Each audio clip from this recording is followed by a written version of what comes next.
Em nome do Pai, do Filho e do Espírito Santo. Amém. Esse vídeo de hoje é sobre a missa. Eu resolvi fazê-lo para ajudar a participar da missa, porque tem muita gente que tem dificuldade em realmente participar do sacrifício de Nosso Senhor Jesus Cristo, tornado novamente presente de forma incruenta entre nós, que é a Santa Missa. E desde gente que fica perdido em qualquer missa que vai, até gente que responde tudo, sabe a hora de sentar, de levantar, de ajoelhar, mas não sabe muito bem o que ela está fazendo ali. Até gente que por acaso vá no rito antigo e fique perdido porque está acostumado com a coisa mais explícita do rito novo. Ou seja, há muitas maneiras da gente não conseguir participar da missa. E eu fiz esse vídeo para tentar ajudar a entender o que está realmente acontecendo ali. Porque a missa, nós sabemos todos, ela é o sacrifício de Nosso Senhor Jesus Cristo na cruz, tornado novamente presente de forma incruenta para o perdão dos nossos pecados. Então, a missa é uma coisa incrível, é a maior coisa que poderia existir na ordem da criação. E a gente, às vezes, não consegue retirar dela, a gente praticamente nunca consegue retirar dela tudo aquilo que a gente poderia retirar se a gente participasse mais plenamente, se a gente se unisse mais plenamente ao sacrifício. Reparem que a questão não é de responder, ainda que responder possa ser muito bom.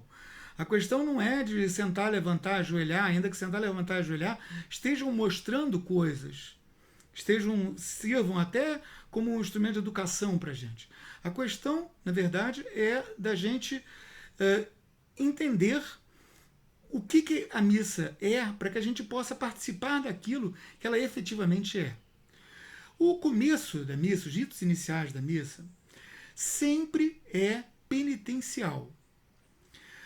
No rito antigo, o padre faz as orações ao pé do altar, se declara indigno, pede ajuda de Deus e tudo.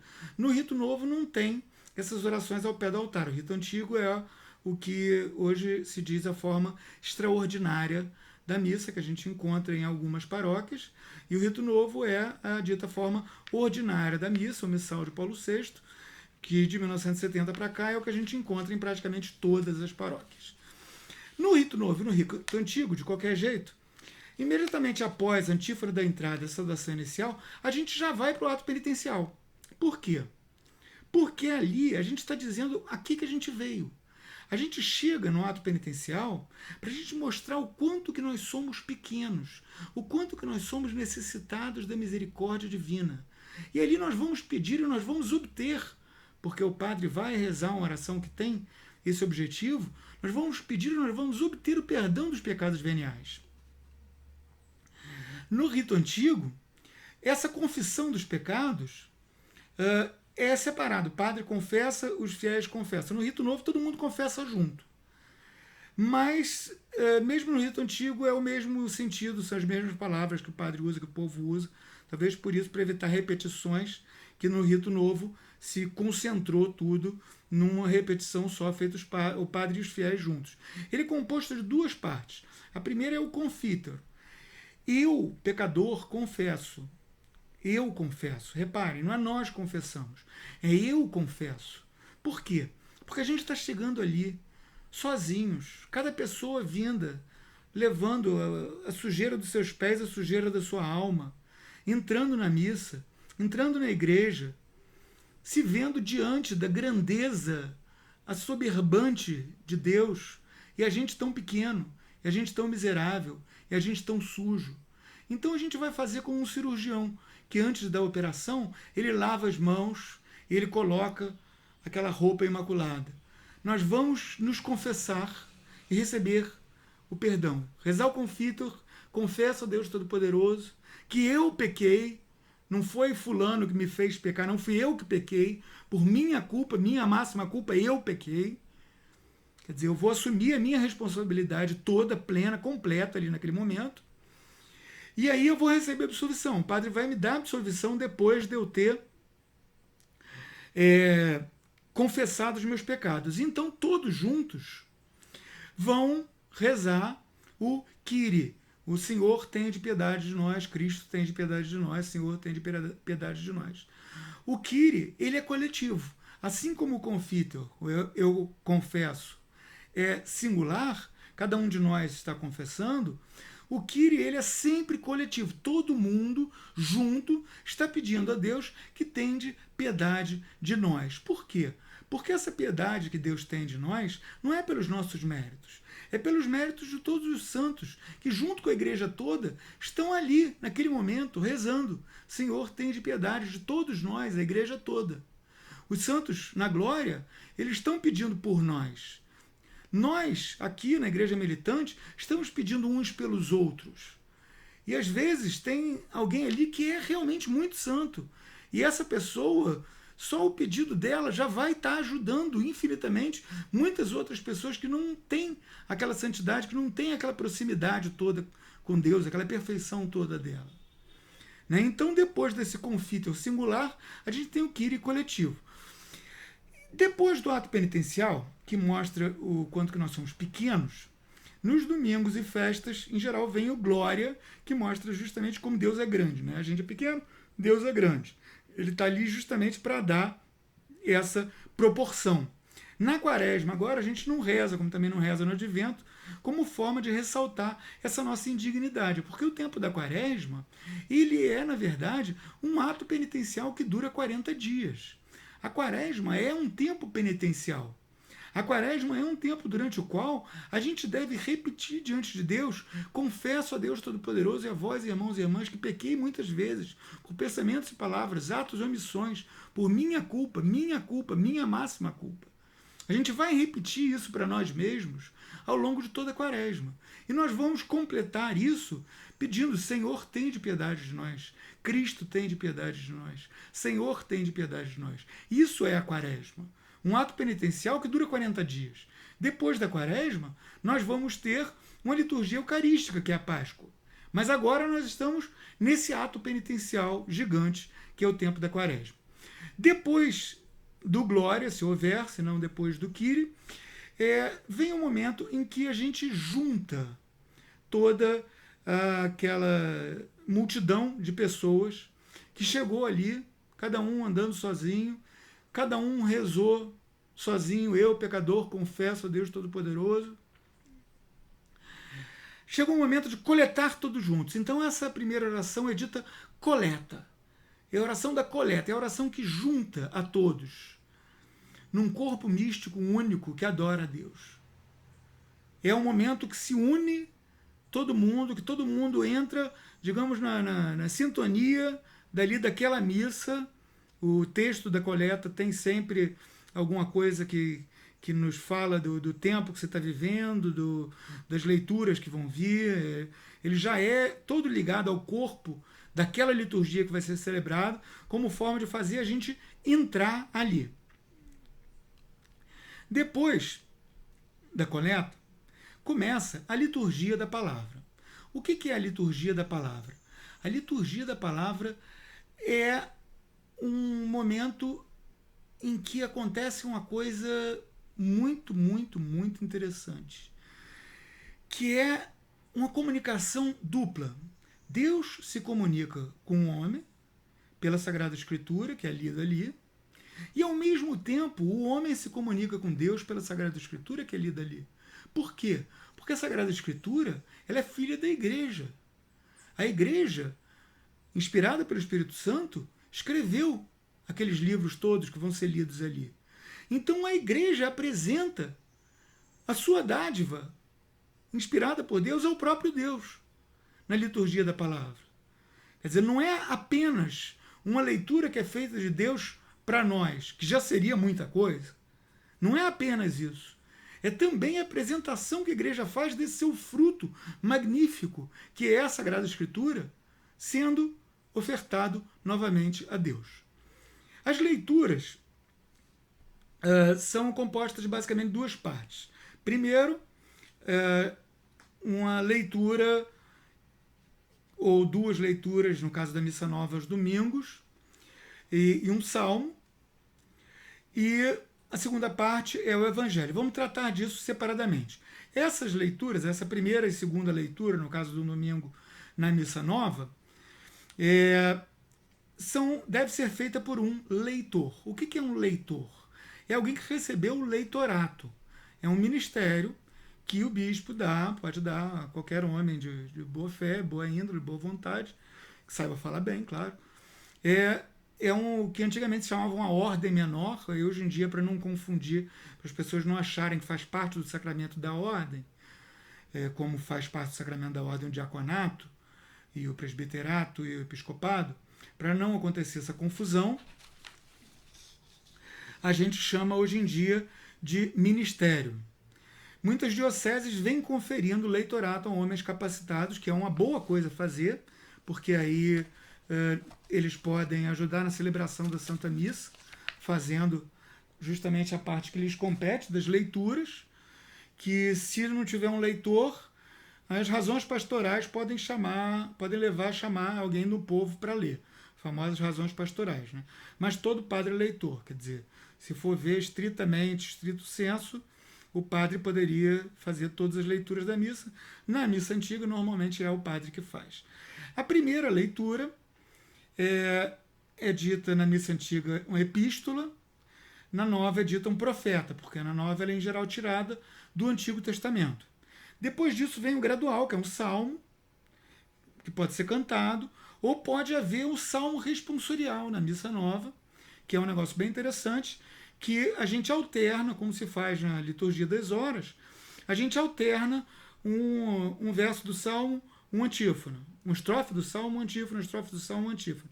E assim se tem um vai e vem, né, uma resposta entre a assembleia e o leitor. E, finalmente, na missa nova, aos domingos, vai haver uma segunda leitura. Não tem segunda leitura durante a semana.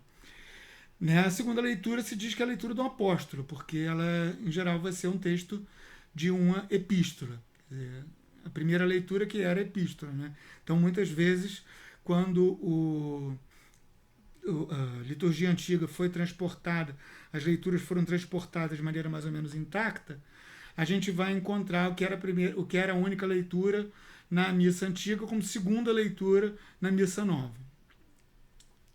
Depois disso, vem a aclamação ao Evangelho, um versículo do Evangelho que, fora da Quaresma e do Advento, vai ter um aleluia, vai se cantar um aleluia antes e depois, para aclamar o Evangelho. O Evangelho são outros 500, gente.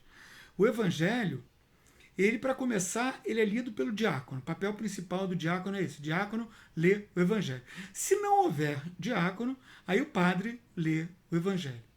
E assim se faz essa comunicação magnífica, que é dupla, que ao mesmo tempo é comunicação de Deus aos homens e comunicação da igreja a Deus.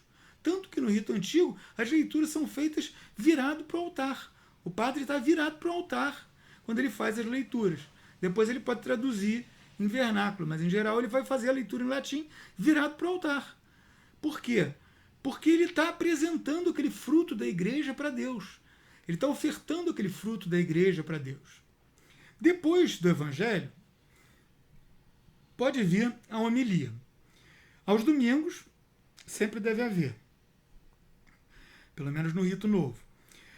Nas missas durante a semana, pode haver, pode não haver, o padre que decide. A homilia, ela deve ser uma breve explicação daquela liturgia, daquelas leituras, como que aquilo se une na nossa vida cotidiana, como que a gente trabalha aquilo na nossa vida cotidiana. É uma breve explicação para a gente fazer sentido daquilo. Tem aquele ditado que diz que os primeiros 5 minutos de homilia são o Espírito Santo falando. Os próximos 10 minutos são o padre falando. Depois disso é o capeta falando, que ninguém mais aguenta. O pessoal começa a dormir, o pessoal começa a fazer outra coisa, começa a ficar inquieto. A homilia não deve ser uma coisa gigantesca. Ela deve ser uma coisa compacta para que ela tenha essa função de ajudar as pessoas a refletir sobre aquelas leituras que elas acabaram de ouvir sendo proclamadas, sobre aquela liturgia que elas estão celebrando naquele momento. Quer dizer, qual é a liturgia? Agora nós estamos, por exemplo, em pleno tempo quaresmal, tempo penitencial. Então, a homilia deve nos falar de como fazer penitência. Depois da homilia, vem o credo. O credo é a profissão de fé solene de toda a igreja. Reparem que assim como o confítor, assim como eu confesso, eu creio. Eu creio em Deus Pai. Não é nós cremos, é eu creio. Por que eu creio? Porque a fé ela é individual. Ela é uma graça que Deus dá a cada um de nós, separadamente. Deus dá a graça da fé para você, Deus dá a graça da fé para mim, Deus dá a graça da fé para um nosso amigo, e a cada um Deus deu essa graça individualmente. Então, quando eu professo a minha fé, quando nós professamos a nossa fé, cada um professa a sua própria, que é igual à da igreja. Por isso que nós todos rezamos o mesmo credo. Não tem um credo para algumas pessoas, um outro credo para outras pessoas. Isso pode deixar para os protestantes. Todo mundo vai rezar o mesmo credo. Por quê? Porque nós temos a mesma fé recebida da igreja, graça de Deus. Na missa nova, depois do credo, vem a oração dos fiéis, em que os fiéis fazem pedidos e o padre conclui no fim, arrematando isso tudo, encomendando aquilo a Deus, e é ali que acaba a liturgia da palavra. Antigamente, os catecúmenos, as pessoas que ainda não haviam sido batizadas, eram retiradas da igreja ali. O diácono vinha e dizia, os catecúmenos têm que sair, porque agora vai começar o mistério, não é para qualquer um ver. Qual é o mistério? É a liturgia eucarística. O começo da liturgia eucarística, a primeira parte da liturgia eucarística, é o ofertório, quando se ofertam as espécies eucarísticas, mas já tendo em mente Nosso Senhor Jesus Cristo e seu sacrifício. O padre chega, oferece pão, que ainda é pão puramente, oferece o vinho, que ainda é vinho puramente, e esse vinho ainda tem um detalhe. O padre pega, ele bota o vinho no cálice, depois ele pega a água, ele bota uma gotinha de água no cálice. Por quê? Porque o que acontece quando a gente bota uma gota d'água num cálice de vinho? Dá para separar essa gota do cálice? Dá para tirar essa gota do cálice? Não dá. Não é como se fosse uma gota de óleo. É uma gota de água. A água vai penetrar por todo o vinho e vai ela também se tornar vinho. O que tem naquele cálice? Depois que o padre botou o vinho e uma gota d'água, só tem vinho. Essa água simboliza todos nós. Nós que mergulhamos no mistério da santidade de Nosso Senhor Jesus Cristo, cujo sangue, aquela espécie de vinho, irá se tornar. Então, no ofertório, oferecem-se essas espécies eucarísticas, mas já tendo em mente o sacrifício de Nosso Senhor Jesus Cristo. É por isso que tem, por exemplo, esse detalhe dessa gota d'água. Há ali também que o padre vai lavar as mãos para se preparar, para lidar com o Santíssimo Sacramento. E aí ele vai dizer, orai, irmãos e irmãs. E o povo vai responder entregando o próprio sacrifício, o meu sacrifício, o seu sacrifício. Cada um de nós vai somar o nosso sacrifício ao sacrifício da igreja que está sendo celebrado ali naquele altar. Então o ofertório é um momento em que a gente não está oferecendo dinheiro, a gente não está oferecendo pãozinho, a gente não está oferecendo nada disso. A gente está oferecendo a Deus as espécies que vão ser tornadas, que vão se transubstanciar no corpo e no sangue de Nosso Senhor Jesus Cristo. E ao oferecer essas espécies, nós nos oferecemos na forma daquela gota d'água que penetra no vinho e se transforma ela também em vinho. Nós nos oferecemos para que nós mergulhemos na graça infinita de Deus e nós nos tornemos também graça. Aí então é feita a oração dita secreta, ou superoblata, que é a oração sobre as oferendas, e está feito o ofertório. A gente já tem ali o altar preparado. Em cima do altar já tem todos os instrumentos para o sacrifício. Eles já foram oferecidos a Deus. Eles estão preparados. É como uma cirurgia, em que o cirurgião lavou as mãos, colocou as luvas, se paramentou, preparou o campo cirúrgico, preparou os instrumentos. É o momento da cirurgia, é o momento do milagre, da oração eucarística. Na missa nova, existem várias orações eucarísticas. Tem 3 principais e mais um monte de outras para ocasiões especiais. Na forma clássica do rito romano, existe apenas uma, o dito cânon romano, que corresponde à oração eucarística primeira da missa nova, segundo missal de Paulo VI. A oração eucarística começa com um prefácio. O prefácio é uma preparação para aquele mistério que está sendo celebrado ali, naquela liturgia eucarística. Então, ele vai variar, o prefácio vai variar de acordo com o tempo, de acordo com a festa que está sendo celebrada. Vai se usar um prefácio dos santos, um prefácio da Santíssima Trindade. Na missa nova existem muito mais prefácios que na missa antiga, mas mesmo na missa antiga existem alguns que vão ser usados de acordo com o tempo, de acordo com a festa. Quer dizer, se a gente pega um missal, a gente vai encontrar o prefácio na parte do próprio daquela missa. Depois do prefácio, vem o Sanctus. Santo, santo, santo é o Senhor Deus do Universo. O Sanctus é uma oração que está sendo rezada diante de Deus Todo-Poderoso por todos os anjos o tempo todo. É o que os anjos dizem.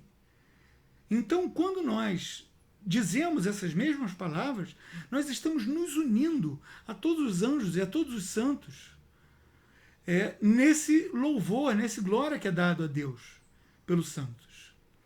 Depois disso, depois dos santos, a gente começa a pedir. Se fazem orações de intercessão pela igreja que caminha nesse mundo, com o Papa fulano, com o Bispo Beltrano. Quer dizer, reparem que a gente chegou dos anjos e dos santos, né?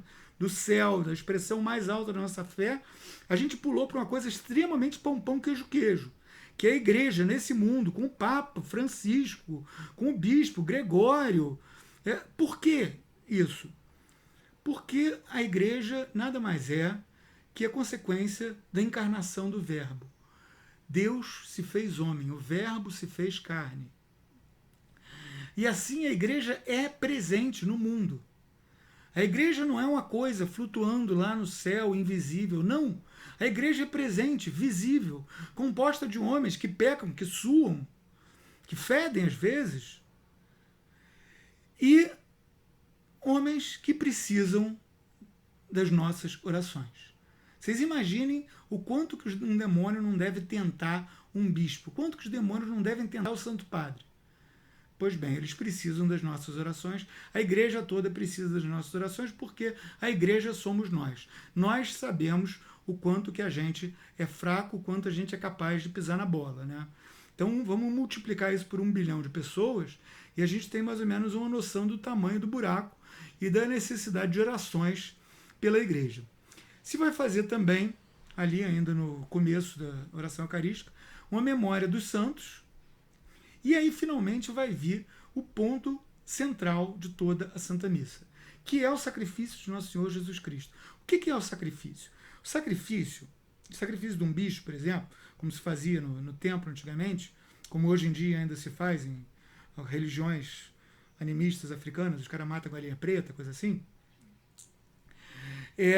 O que se faz basicamente no sacrifício é pegar aquela vítima e sangrá-la, né? Matá-la separando o corpo do sangue.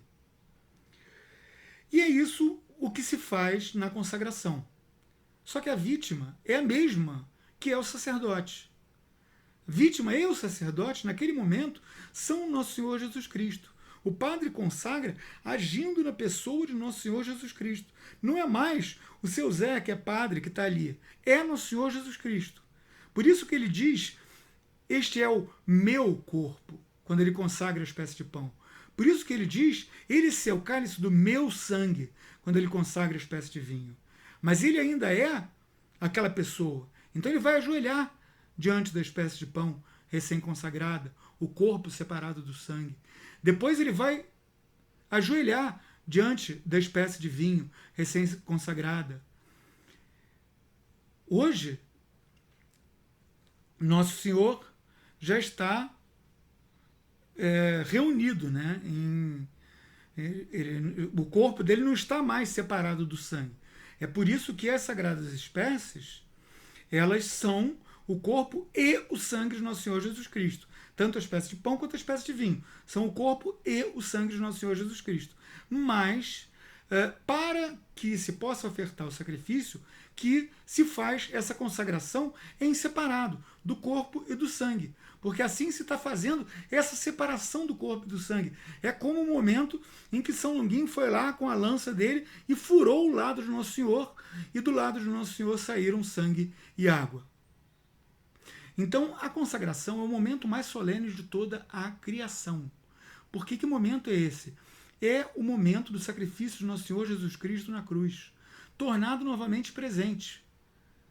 É ali, Cristo morrendo na cruz. Ele está ali morrendo no altar. É por isso que não se deve ficar batendo palma na missa ou fazendo dancinhas.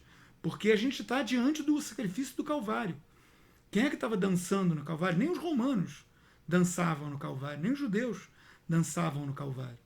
Né? A gente está ali diante do momento mais solene de toda a criação, que é o mesmo Calvário tornado novamente presente de forma incruenta para a nossa salvação. Aí então vai ser feito o oferecimento da igreja. A igreja vai oferecer esse sacrifício perfeito e santo, pão da vida eterna e cálice da salvação, e invocar o Espírito Santo para que esse nosso sacrifício suba aos céus. Em seguida, se vai pedir, é o memento, né, a lembrança dos mortos, se vai pedir por todos os fiéis falecidos, e o memento dos presentes, em que se vai pedir por todos os fiéis presentes. E aí se conclui essa liturgia com a doxologia final, por Cristo, com Cristo e em Cristo. O que você está fazendo? O que o padre está fazendo naquele momento, na pessoa de Cristo, quando ele pega e oferece por Cristo, com Cristo e em Cristo? Ele está oferecendo o sacrifício de Nosso Senhor Jesus Cristo a Deus Pai. Ele está agindo na pessoa de Cristo. É o próprio Cristo oferecendo-se como sacerdote e como vítima ao mesmo tempo a Deus Pai Todo-Poderoso. E aquilo é um momento que, diante disso, os próprios anjos se emudecem e choram de tanta beleza, porque é o momento mais lindo da criação. E a gente deve reverenciar esse momento de maneira devida, porque é o sacrifício de Nosso Senhor Jesus Cristo que está ali, novamente, presente diante de nós, e que é por ele que nós podemos ser salvos, só por ele. Não há outro caminho que não Nosso Senhor Jesus Cristo. Se tem, então, depois dessa doxologia, se começa o rito de comunhão. Na missa nova, na missa antiga, há algumas pequenas diferenças, mas porque na missa antiga o rito de comunhão ele foi feito para ser usado fora da missa. Então ele foi enxertado ali. Então o resultado é que em alguns lugares se vai rezar o confiteor de novo, por exemplo. Isso depende, varia de acordo com o hábito do lugar. Mas na missa nova, na missa antiga, se começa o rito de comunhão rezando o Pai Nosso. A igreja inteira reza essa oração do Pai Nosso. E pode vir, depois do Pai Nosso, na missa nova, o ósculo da paz, a saudação da paz de Cristo, em que a gente está dizendo que a gente quer que aquela pessoa cuja mão a gente está apertando, que morra na graça de Deus. Paz de Cristo quer dizer isso.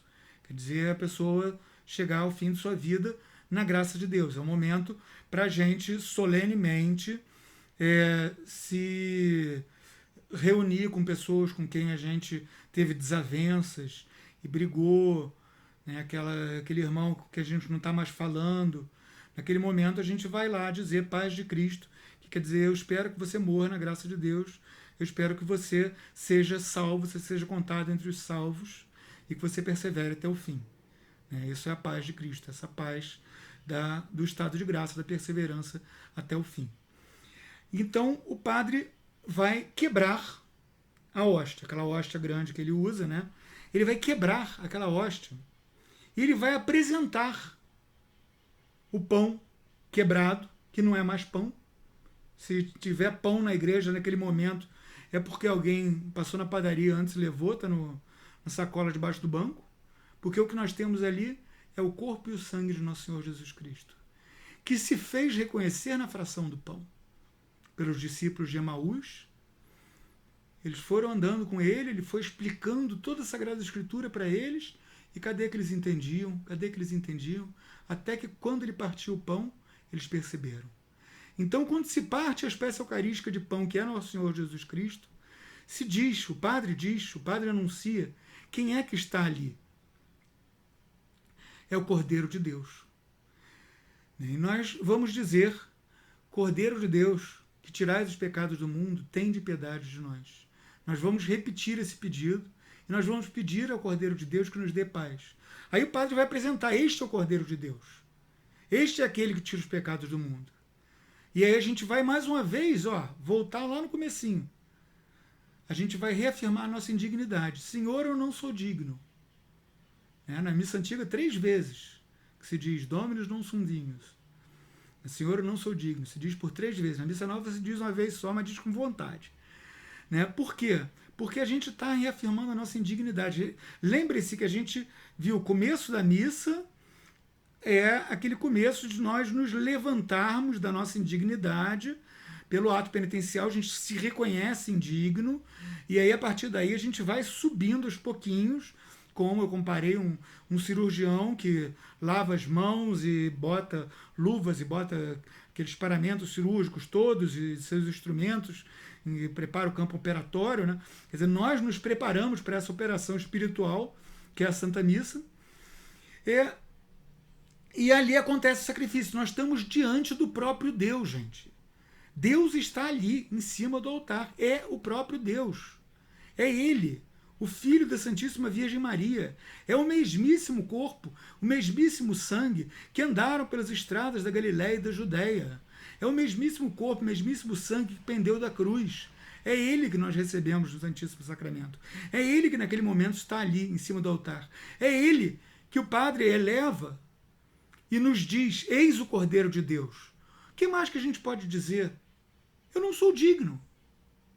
Claro, eu não sou digno, eu não sou digno, eu não sou digno. Eu dependo única e exclusivamente de Deus. Se Deus disser uma palavra, eu vou ser salvo. Porque eu não sou digno. Mas Deus tem a misericórdia divina. Deus é infinito, sua misericórdia é infinita, como sua justiça. Então, a gente pede a Deus por nós, mais uma vez reafirmando a nossa indignidade. Quer dizer, o rito de comunhão, ele é um pouco como que uma mini-missa. A gente faz, é por isso que em alguns lugares se reza novamente o confiteor nesse momento.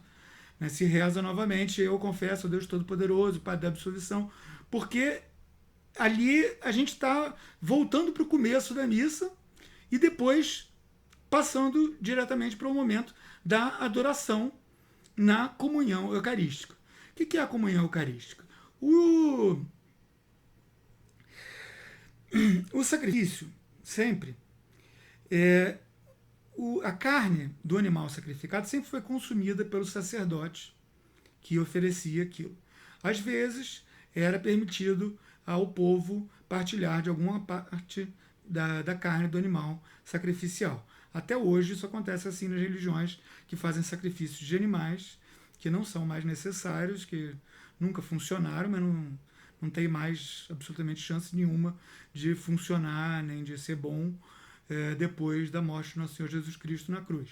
Cordeiro de Deus, que tira os pecados do mundo, morreu por nós, não precisa matar carneiro, não precisa matar bode, não precisa matar galinha. Mas essa carne sempre foi ser consumida pelos sacerdotes, às vezes pelo povo. E é isso que nós fazemos quando nós comungamos. Então nós vamos receber o próprio Senhor sacramentado, o próprio Jesus Cristo, que está ali realmente presente em corpo, sangue, alma e divindade. Nós vamos recebê-lo, indignos que nós somos, nós vamos ter essa graça infinita de recebê-lo. É claro que a gente tem que estar em estado de graça, quer dizer, a gente não pode ter cometido nenhum pecado deliberadamente, conscientemente, em matéria grave, desde a nossa última confissão. A gente não pode ter faltado missa dominical, a gente não pode ter mentido, a gente não pode ter, sei lá, usado anticoncepcional, a gente não pode ter feito nada dessas coisas que, infelizmente, nos afastam de Deus. Desde a última confissão, a gente não pode ter cometido nenhum pecado mortal. Então a gente vai lá e vai se colocar de joelhos diante do sacerdote ou do diácono e abrir a boca que nem um passarinho, e aí ele vai botar o Santíssimo Sacramento ali na nossa boca. Na Missa Nova se diz corpo de Cristo, na Missa Antiga o texto é um pouquinho maior, mas nas duas é a mesma coisa que acontece. Nós recebemos o próprio Senhor sacramentado. Né? É possível, na Missa Nova, existem lugares em que o bispo dá autorização para que as pessoas recebam o Santíssimo na mão, em algumas circunstâncias especiais, né? Recebam na mão e elas mesmas se deem de comungar, ou até mesmo recebam de pé, desde que elas façam uma genuflexão ou uma reverência profunda antes. Mas o padrão da igreja é comungar de joelhos, recebendo direto do padre ou do diácono na boca. É mais simples, é mais fácil e é o que a igreja prefere que se faça. Né? Depois disso, aí já é como se a cirurgia estivesse acabando. Vão vir as abluções, o padre vai purificar os próprios dedos, que ele, desde que ele tocou as sagradas espécies na missa antiga, ele não separa mais os dedos. Na missa nova, há padre que não separa, há padre que separa, não é mais obrigatório, né? Mas ali ele vai purificar os próprios dedos e os instrumentos sacros, o cálice, a patena, cibórios, ele vai limpar aquilo tudo para que não sobre absolutamente nada do Santíssimo Sacramento, nenhuma partícula ali. Né? Ele vai botar água no cálice, virar água, beber, limpar aquilo com um paninho, que depois vai ser limpo de maneira especial. Quer dizer, todo um cuidado extremo para evitar algum desrespeito às sagradas espécies. E aí se tem a oração de depois da comunhão, que é uma oração que nos dá, por assim dizer, o fechamento daquela missa. Né? Na missa nova, nesse momento que dão avisos. Na missa antiga, em geral, eles vão ser durante a homilia.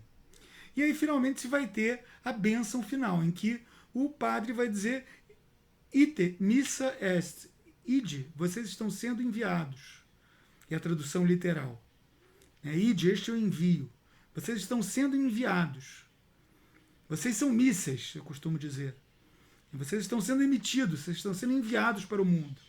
Quer dizer, a gente, naquele momento, a gente recebe a ordem divina de nós irmos para o mundo levar a palavra de Deus. Irmos para o mundo levar o Evangelho. Irmos para o mundo levar a graça de Deus. E a bênção, ela serve para que nós tenhamos força para fazer isso.